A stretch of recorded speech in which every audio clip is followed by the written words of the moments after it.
우리 앞뒤에 나오고 계신 분과 인사하겠습니다. 사랑하고 축복합니다. 네, 네, 감사합니다.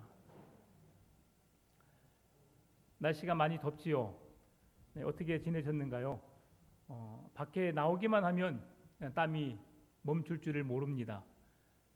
특히 저는 몸에 육수가 많아서 주체할 수 없을 만큼 많은 육수가 흘러내립니다.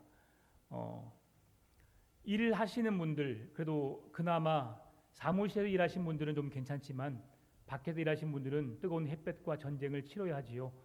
많이 잘 이겨내시고 또 그 무더운 여름 잘 이겨내심으로 더 건강함으로 또 하시는 일마다 하나님이 함께 하시는 은혜와 복이 지속되기를 계속해서 기도하겠습니다. 여러분, 요한계시록 하면 어떤 떠오르는 게 뭘까요? 여러분이 가장 요한계시록 하면 요한계시록은 어떤 책일까? 요한계시록 하면 여러분에게 드는 마음들이 어떤 마음일까? 한번 생각해 보았으면 좋겠어요. 요한계시록에는 어떤 말씀들이 기록되어 있을까? 성경을 읽으면서 여러분은 어떤 생각이 드시던가요? 요한계시록 하면 우리가 종말, 휴거, 적그리스도, 666, 그리고 심판, 재림, 천년왕국 이런 말들이 그 속에 기록되어 있는데 대체 이런 내용들이 우리에게 뭘 주는 걸까라고 또 생각할 수 있습니다. 그리고 읽다 보면 요한계시록 안에는 많은 백성들을 심판하시는 하나님, 그로 인해서 두려움에 떨고 불안해하고 힘들어하는 백성들의 모습을 볼 수 있습니다. 그러면 요한계시록이 우리에게 어떤 것을 주는 책일까? 두려움과 불안과 공포를 주는 책일까? 심판을, 재앙을 우리에게 주는 책일까? 그런데 요한계시록을 통해서 우리가 깨달을 수 있는 게 뭐냐면 요한계시록이 주려는 메시지는 우리에게 심판과 재앙이 아니라 하나님의 위로와 격려라고 하는 것입니다. 하나님이 구원받은 백성들을 찾아오셔서 그들의 힘들고 어려운 상황을 아시고 그들을 위로하시고 격려하시면서 새 힘과 소망을 주기를 원하시는 메시지가 요한계시록이라는 사실입니다. 여러분, 그래서 결코 요한계시록을 읽으시면서 두려워하거나 불안해하거나 좌절하거나 힘들어하지 마시고 하나님 주신 위로와 격려를 통해서 새 힘 얻으시고 영원한 하나님의 나라를 소망 삼으며 살아가시는 여러분 믿음 되시기를 바랍니다. 창세기는 이 세상을 창조하신 새로운 역사를 시작하시고 그 세상을 열어가신 하나님을 소개한다면 요한계시록은 이 세상의 마지막을 장식하는 성경으로서 마지막 새 하늘과 새 땅의 창조적인 사건들을 우리에게 이야기해주고 있습니다. 창세기가 하나님께서 천지를 창조하시고 온 세상을 운행하시면서 다스리시는 하나님의 권세를 소개했다면 요한계시록은 하나님께서 창조하신 땅과 하늘이 아니라 새 하늘과 새 땅을 창조하셔서 이제는 더 이상 땅과 하늘에서 찾아오는 진노와 공포와 두려움이 아닌 영원한 하나님의 나라에서 새 하늘과 새 땅에서 영원히 안식하고 즐거워하고 기뻐하고 평안을 누리며 영원토록 쉴 수 있는 하나님과 동행의 삶을 살 수 있는 그 천국으로 인도할 것에 대한 메시지를 요한계시록이 하고 있다는 사실이죠. 그러니까 요한계시록을 읽으면서 여러분 결코 힘들어하지 마시고 소망을 얻으시고 하나님의 나라를 사모하는 믿음 더욱 갖게 되시기를 바랍니다. 그래서 창세기가 하나님이 이 땅을 어떻게 다스리시고 이 땅의 사람들에게 어떻게 살게 하시고 또 그들이 어떻게 살아가야 할 것을 약속하셨고 말씀하셨다면 요한계시록은 하나님이 말씀하신 그 모든 약속이 성취되어지고 약속이 이루어지는 사건을 다루는 성경이 요한계시록이다라고 할 수 있습니다. 그러면 요한계시록이 기록되어질 당시 상황이 어떠했을까를 한 번 더 살펴보길 원합니다. 요한계시록이 기록되어질 상황, 교회사적으로 매우 어려운 시기였습니다. 왜 그러느냐? 성경이 66권입니다. 여러분, 하나님께서 신구약 성경을 66권이라 라고 말해놓은 성경이 있어요, 없어요? 성경 구절이 없어요. 자, 성경이 왜 66권일까요? 네. 교회사적으로 그 하나님의 사제들이 이 성경이 하나님의 말씀이다라고 그 여러 가지 성경들을 종합해서 그 성경을 조합해 놓은 겁니다.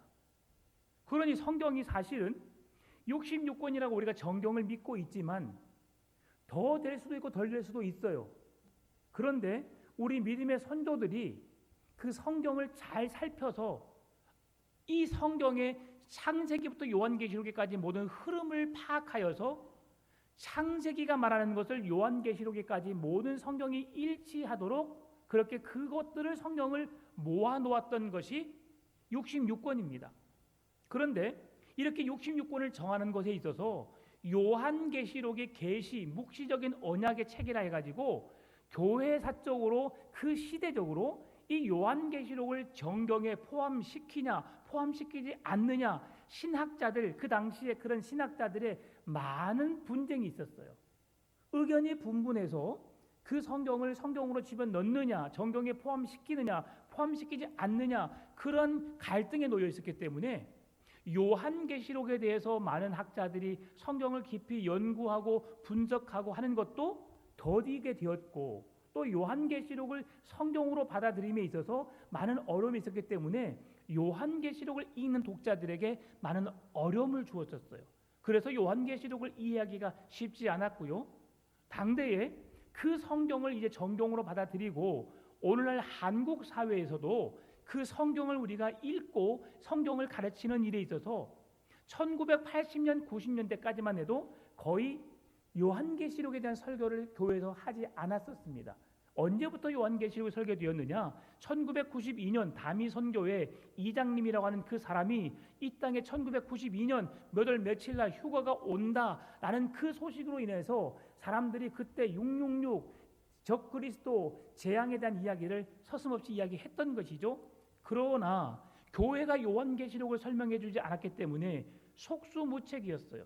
그래서 각 교회에서 그 소식이 전해졌을 때에 저도 그때 고등학생이었는데 그때 이런 말을 했었습니다.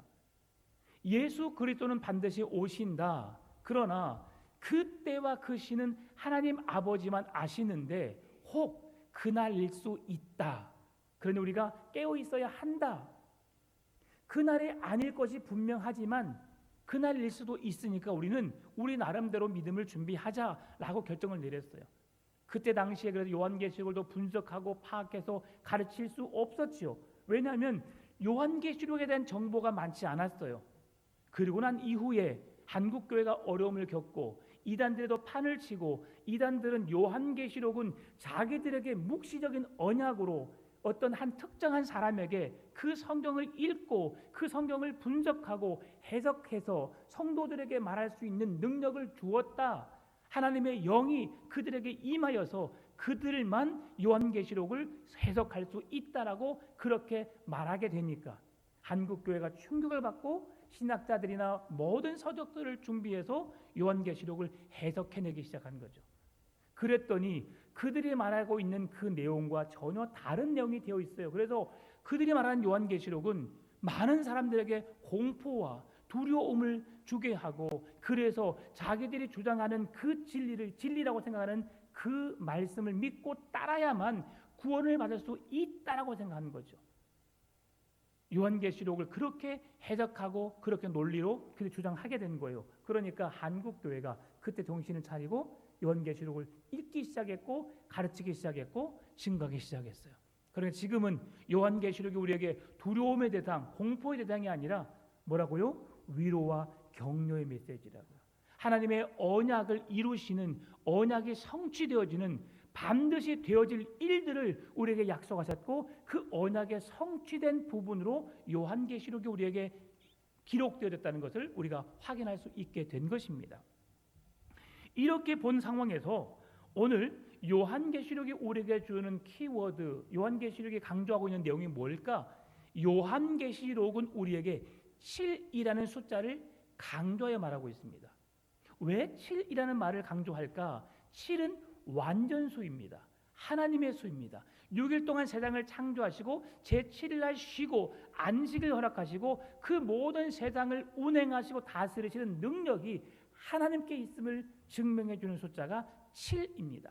그래서 성경에서 요한계시록 2장 3장에 보게 되면 7개 소아시아의 7교회를 말씀해 주었고요. 그리고 6장에서는 7인을 떼는 사건, 8장과 9장에서는 7 나팔을 불고 16장에서는 7 대접을 붙는 사건, 그리고 19장과 21장에서는 7 환상을 보여주는 사건이 요한계시록에 두드러지게 나타나고 있습니다.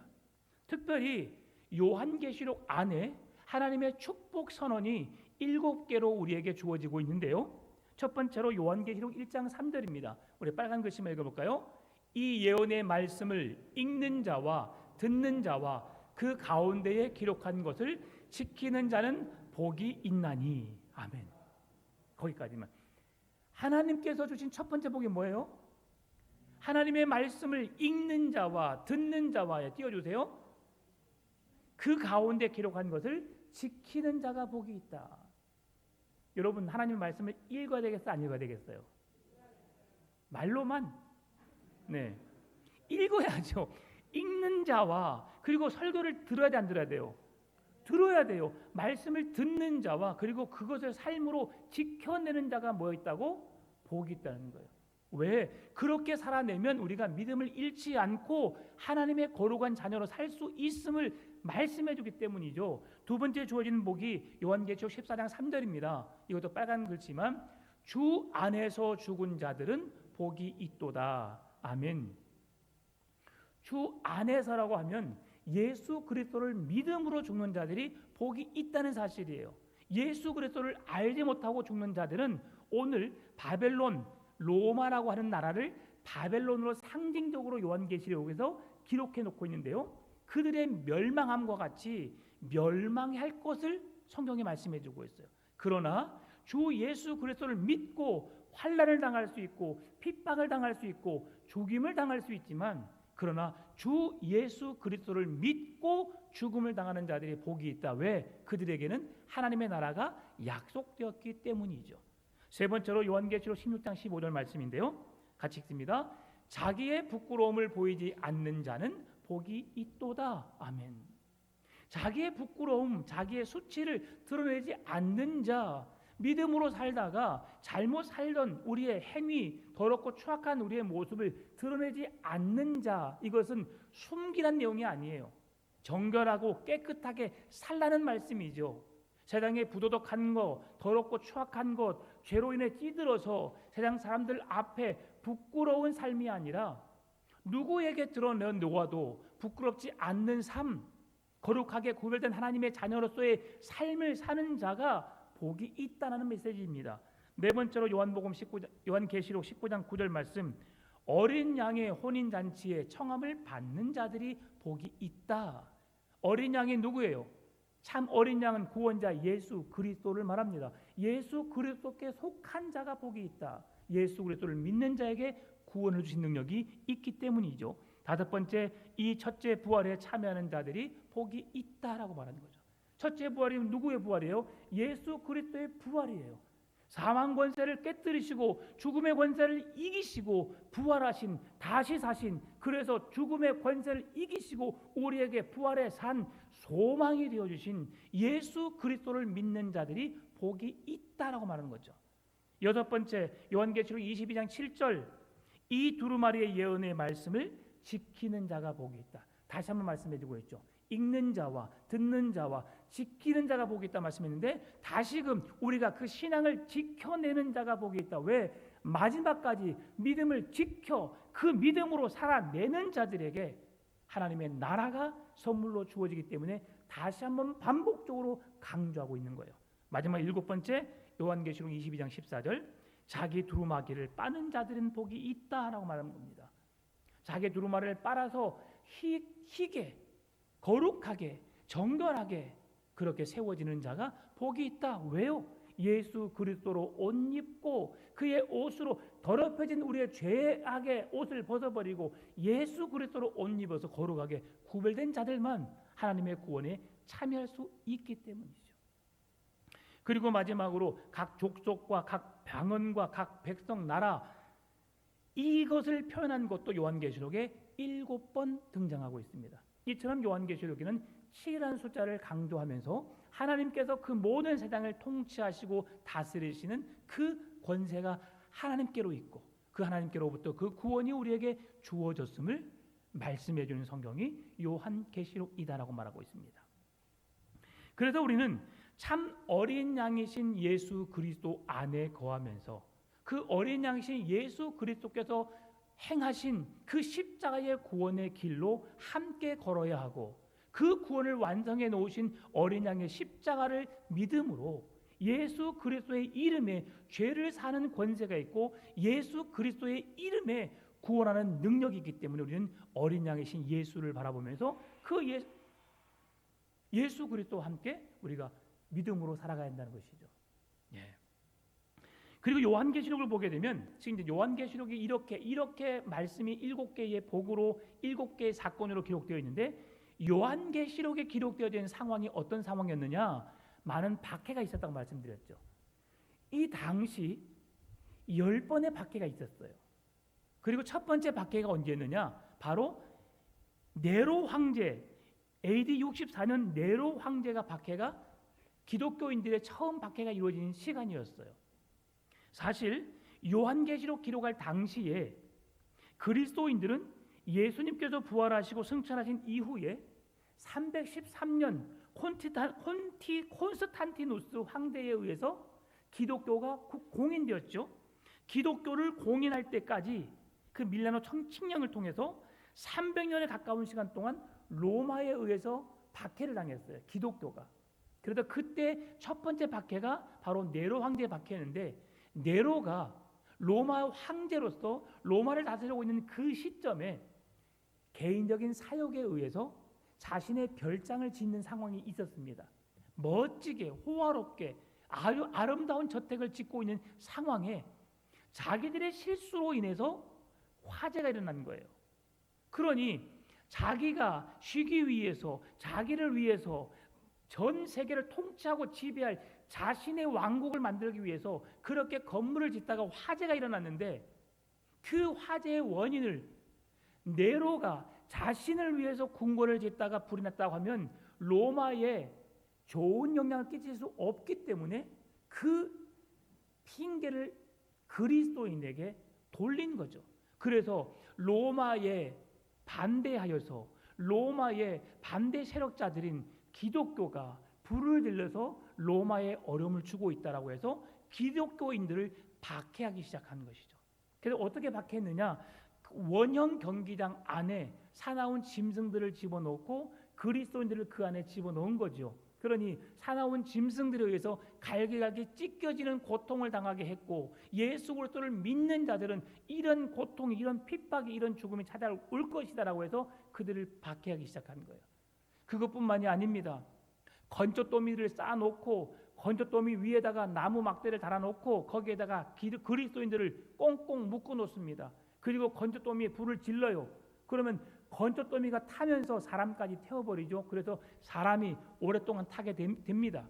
그래서 그 시체를 통해서 밤에 등불을 지피는 일까지 그들이 이용했다는 사실, 얼마나 큰 고통이었겠어요. 여러분, 예수 그리스도를 믿는다는 것, 그 당시에 지금 요한계시록에 기록되어질 그 당시 상황에 예수님이 이 세상을 떠나시고 난 이후에 그리스도인에게 이런 끔찍한 박해가 있었다는 사실, 그런 시대에 그들이 믿음을 지켜냈기 때문에 오늘 우리에게도 그 믿음이 이어지게 된 것이죠. 그리고 그 당시 사도 베드로와 그리고 사도 바울이 순교의 제물이 되었던 겁니다. 그리고 이어지는 두 번째 박해가 AD 90년, 96년 도미티아누스 황제가 그리스도인을 박해하기 시작했는데요. 도미티아누스가 그리스도인을 박해하게 된 이유가 뭐였느냐? 당시 로마의 신은, 로마의 황제는 신과 같은 존재였어요. 그래서 로마 황제의 명령은 신의 명령이었고 그 명령을 따라야만 됐는데 그리스도인들만 그 명령을 따르지 않는 거죠. 황제를 신으로 숭배하도록 우상 숭배하도록 명령을 내렸음에도 불구하고 그 신을 숭배하지 않자 그리스도인을 박해하기 시작한 거죠. 그래서 그 박해로 인해서 사도 요한이 신을 숭배하지 않으므로 반모섬에 유배되게 된 겁니다. 그래서 그때에 성령의 감동에 의해서 요한계시록을 집필하게 되었고 요한계시록을 통해서 하나님의 계시의 말씀을 우리에게 전달할 수 있었던 거죠. 그럼에도 불구하고 그리스도인들은 이렇게 험한 박해와 고통 속에서 죽음을 믿음과 바꿔야 하는 그런 어려운 위기 속에 살았었다는 것을 우리에게 보여주고 있습니다. 지금 이 상황 속에 요한계시록이 기록되어져 있고 이 상황을 오늘 우리에게 말씀해주고 있다는 사실이죠. 그러면 요한계시록 18장 오늘 보면 우리가 함께 읽은 말씀은 하늘과 땅에 있는 모든 그런 하나님의 계시의 말씀이 이루어지는 마지막 땅의 계시가 이루어지는 말씀인데요. 오늘 18장 1절 2절 제가 읽어드리겠습니다. 이 일 후에 다른 천사가 하늘에서 내려오는 것을 보니 큰 권세를 가졌는데 그의 영광으로 땅이 환하여지더라. 힘찬 음성으로 외쳐 이르되 무너졌도다 무너졌도다 큰 성 바벨론이요 귀신의 처소와 각종 더러운 영이 모이는 곳과 각종 더럽고 가증한 새들이 모이는 곳이 되었도다. 아멘. 자, 여기에서 우리가 주목해 볼 말씀이 뭐냐면 큰 권세를 가진 천사가 하늘에서 내려와서 힘찬 음성으로 외쳤는데 뭐라고 외쳤어요? 무너졌도다 무너졌도다 큰 성 바벨론이요. 여러분 여기에서 말하고 있는 바벨론은 로마를 일컫는 말이라고 하는 것을 여러분 기억해 두시기 바랍니다. 바벨론 구약 시대의 상징적인 지역이죠. 바벨론이 이스라엘 백성들이 최종적으로 말씀을 듣지 않자 그들을 포로로 삼아서 70년 동안 지배하고 그 나라가 거대한 나라가 영원할 것을 이야기했지만 그 뒤에 페르시아 왕국에 의해서 그 나라가 멸망하게 되었고 결국 하나님께서 이스라엘 백성들을 언약의 말씀대로 이루셔서 다시 그 나라로 복귀하도록 하신 하나님의 은혜가 있었던 것처럼 지금 요한계시록의 말씀을 통해서 그 백성들이 로마의 압제하에 그 고통과 죽음의 위기 속에 위험 속에 살고 있지만 그 날은 곧 끝날 것을 예고하신 거예요. 바벨론이 멸망하고 페르시아 왕국이 그 나라를 통치했던 것처럼 로마가 멸망을 당하고 하나님의 나라가 굳게 설 것을 이야기하고 있다는 사실이죠. 그런 상황 속에서 지금 무너졌도다 무너졌도다라고 하는 것은 과거형입니다. 근데 왜 그러면 지금 당시는 로마가 전 세계를 지배하고 통치하는 엄청난 권력과 세력이 있던 그 시기에 왜 요한이 무너졌도다 무너졌도다라고 하는 과거형으로 그 말씀을 기록했을까요? 최전성기를 이루고 있는 로마 시대에 그렇게 기록한 이유는 이 표현을 신적 과거라고 말합니다. 왜 그러느냐? 이 말씀을 읽는 독자들이 이 말씀을 읽을 때는 당시 요한이 기록해 놓은 말씀이 과거가 되기 때문에 그런 것이죠. 하나님께서 행하신 일들을 하나님이 미리 아시고 과거형으로 기록해서 그 말씀을 읽는 독자들에게 과거에 그렇게 하나님께서 바벨론을 로마를 무너지게 했다는 사실을 알게 하시기 위한 그래서 신적인 과거형으로 이 성경을 기록했다라고 볼 수 있는 겁니다. 그래서 그렇게 바벨론이 큰 성 바벨론이 로마가 멸망을 당하게 되었는데요. 어떻게 왜 그 큰 로마가 멸망을 당하게 되었을까? 오늘 본문 3절이 그 답을 주고 있습니다. 같이 읽어볼까요? 그 음행의 진노의 포도주로 말미암아 만국이 무너졌으며 또 땅의 왕들이 그와 더불어 음행하였으며 땅의 상인들도 그 사치의 세력으로 치부하였도다 하더라. 아멘. 땅의 왕들이 음행한 여인들로 인하여서 더러워졌다. 여러분 당시 성전이 하나님의 성전이 하나님을 예배해야 할 성전이 어떻게 타락되었느냐? 요한계시록에서 말해주고 있는 종교 지도자들 지금 로마의 왕들 그리고 하나님의 제사장들을 사단의 손아귀에 놓아서 그들로 하여금 하나님의 거룩한 백성을 백성답지 못하게 만들어가고 있어요. 그래서 하나님께 온전히 드려야 할 예배를 드림에 있어서 그것은 형식적으로 바뀌어버리고 그 이후에 이루어지는 술을 취하고 포도주를 마시고 그 성전 안에 남창과 여창들이 가득하였어요. 성경 곳곳에 한 1,000여 명, 2,000여 명이 그 안에 있었다라고 말하고 있는데 예배를 드리고 난 다음에 모든 남녀가 그 남창과 여창들과 성적인 행위를 행하고 그리고 술에 취해서 그렇게 타락하고 음란한 그런 행위들이 교회 안에서 이루어지게 된 것이죠. 그 결과적으로 로마의 왕들도 그를 따르고 있는 그들에게 있어서 좋은 사치품 여인들에게 팔찌, 귀걸이, 목걸이 치장하게 하고 아름답게 장식하게 하여서 남자들을 현혹하게 만드는 그 일을 제공했던 상인들도 그 부에 취하여서 타락하게 되었고 또 내일 말씀을 보겠지만 그 상인들에게 물품을 되어줬던 배를 끌고 다녔던 그 사람들까지도 다 타락의 길을 걸을 수밖에 없었다는 것을 보여주고 있어요. 그들이 성적으로 음행하였고 도덕적으로 타락하였고 경제적으로 그리고 정치적으로 그리고 그들이 종교적으로도 하나님을 믿지 않는 우상 숭배함으로 그 나라가 그 성이 타락할 수밖에 없었음을 오늘 요한계시록에서 말씀해주고 있다는 사실이죠. 이 사건을 증명해주는 말씀이 구약 성경의 소돔과 고모라 사건입니다.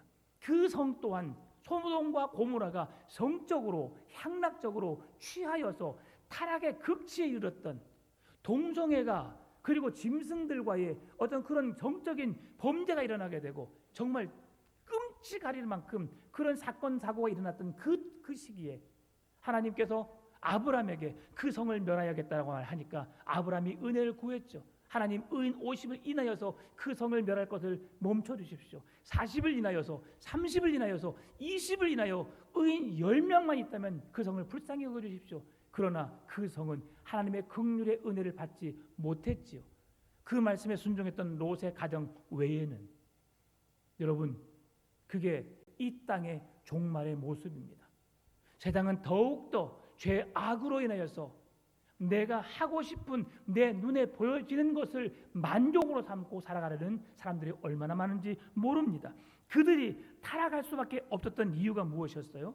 쾌락과 사치를 추구하는 그들의 육체적인 눈에 보여지는 쾌락을 하나님보다 더 우선시했기 때문에 그런 거예요. 그래서 그 쾌락과 사치가 제국을 무너뜨리는 원인이 되었다고 오늘 성경은 말씀해 주고 있습니다. 여러분, 한 가정을 세우는 일은 매우 어렵습니다. 한 가정을 세우기 위해서는 두 남녀가 오랜 시간 살아왔고 환경이 다르고 문화가 다르고 자기의 성격이 다르지만 두 사람이 함께 하나 되었다고 한 가정을 이룹니다. 그리고 하나가 되어서 서로 불편함이 있고 어려움이 있지만 잘 이겨내서 그 건강한 가정을 이루기 위해서 세워갑니다. 자녀를 낳고 자녀를 양육하고 자녀들을 세워가지요. 그러나 그렇게 건강한 가정을 행복한 가정을 이루기 위해서는 그만큼 인내해야 하고 참아야 하고 양보해야 하고 더 큰 사랑으로 하나 될 때에 온전한 가정을 이룰 수 있어요. 그런데 그 가정이 무너지는 순간은 언제예요? 내 자존심을 긁었다고 나를 인정해 주지 않았다고 단지 하나의 작은 이유로 그렇게 오랫동안 싸웠던 가정은 한순간에 갈라지게 되어진 거죠. 여러분, 그래서 우리가 어떻게 됩니까? 더 깨어 있어야 하고요. 더 역지사지 상대방의 입장에서 생각해 보고 상대방의 입장에서 그것을 한번 행동해 보고 그래서 얼마나 어려웠는지를 이야기해 보는 거예요. 여러분, 어떤 한 남자가 어떤 도사에게 어떤 이게 하나 이야기인데 신에게 그렇게 소원을 하나 들어달라고 이야기했대요. 여러분, 남자가 어려워요, 여자가 어려워요? 가정에서는 남편이 어려워요, 여자 부인이 어려워요? 남편이 이 더운 여름에 열심히 가지고 일하고 와서 정말 힘들어 죽겠는데 일하고 왔더니 여자가 딱 소파에 앉아서 뭐 자고 있거나 아니면 뭐 TV를 보고 있거나 그게 뭐 놀고 있는 것처럼 보이더라는 거죠. 그래서 그 신에게 그렇게 부탁했대요. 한 주간만 나를 좀 여자로 좀 바꿔주십시오. 내가 여자로 행동해 보겠습니다 하고 했대요. 한 주간이 아니라 딱 하루.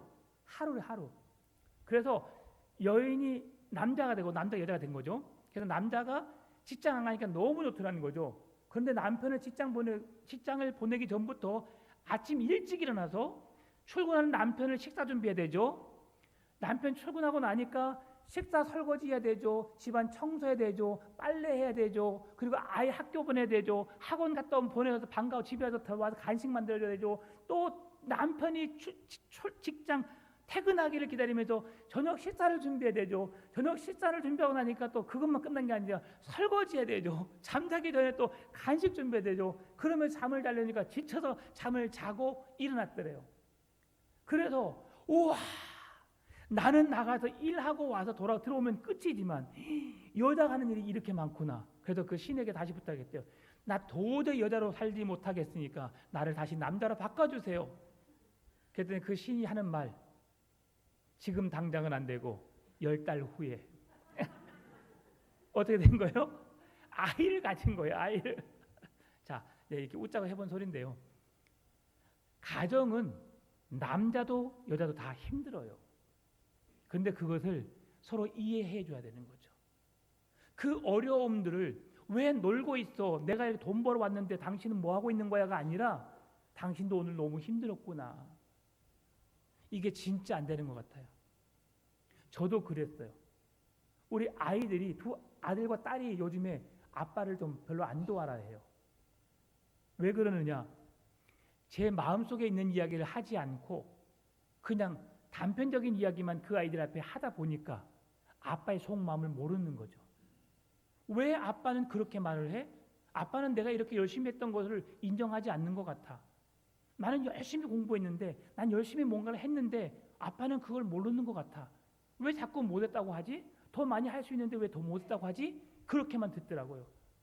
그래서 내가 나도 정말 좋은 아빠가 못 됐구나. 그래서 우리 아내가 그렇게 지혜를 또 구하더라고요.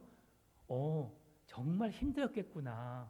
공부하는데 너무 힘들었지. 열심히 했지. 수고했어. 딱 그 말을 먼저 하고 난 다음에 그래, 아빠의 마음은 이렇단다라고 하면서 주절주절 이야기를 해주라는 거죠.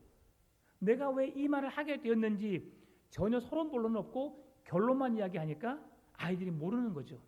그래서 그것을 저도 이해하려고 노력하고 그렇게 말하려고 노력합니다. 가정도 마찬가지죠. 여러분, 부부간에 그렇게 싫은 소리 하면 되겠다, 안 되겠어요? 안 되겠죠. 다 힘들어요. 그러니까 고생했어요, 수고했어요, 고마워요, 사랑해요라고 늘 표현하며 사시는 우리 가정 되시기를 바랍니다.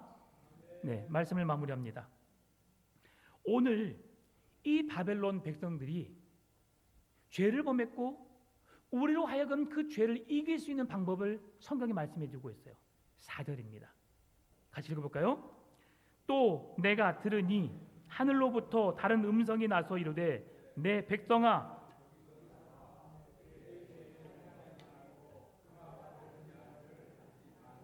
아멘.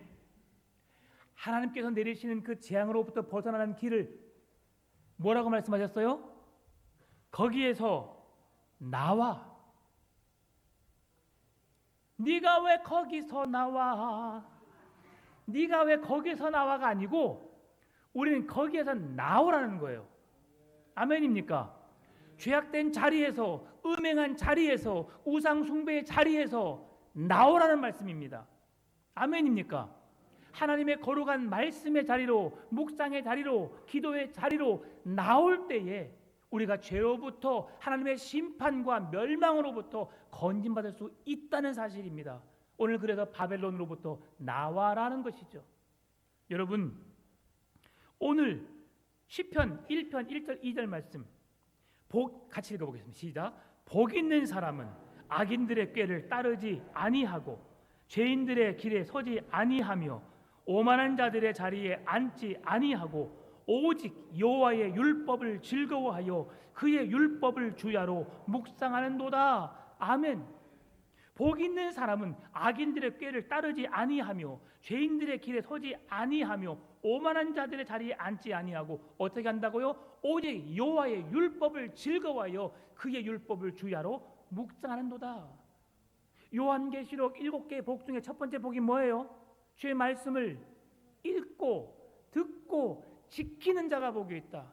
주의 말씀을 주야로 묵상하는 자가 복이 있다. 왜? 그 죄악으로부터 우상 숭배로부터 나와야 하나님의 거룩한 백성으로 말씀을 묵상할 수 있고 기도할 수 있고 은혜의 자리에서 하나님의 구원을 하나님의 사랑을 받을 수 있기 때문이죠. 사랑하는 성도 여러분, 오늘도 죄와 싸워 승리하시기를 바랍니다. 악은 그 어떤 모양이라도 버리시기를 바랍니다. 그리고 하나님의 거룩한 말씀 앞에 서시고 죄악으로부터 멀리 벗어나 떠나 구원받은 하나님의 백성으로 주님 오시는 그날까지 죄와 세상과 싸워 또 우리에게 핍박이 환난이 고통이 따를 수 있지만 참고 이겨내서 승리하신 여러분 되시기를 주님의 이름으로 축원합니다. 참 좋으신 아버지 하나님 감사합니다. 바빌론이 심판받을 수밖에 없었던 이유는 죄와 우상으로부터 음란함으로부터 돌이키지 않았기 때문입니다. 오늘 우리가 그 죄로부터 승리할 수 있는 비결은 그 자리에서 나오는 것입니다. 주님, 죄와 싸워 승리케 하여 주옵소서. 오직 주 여호와의 말씀을 주야로 묵상함으로 하나님의 뜻을 바르게 분별하고 주님이 원하시는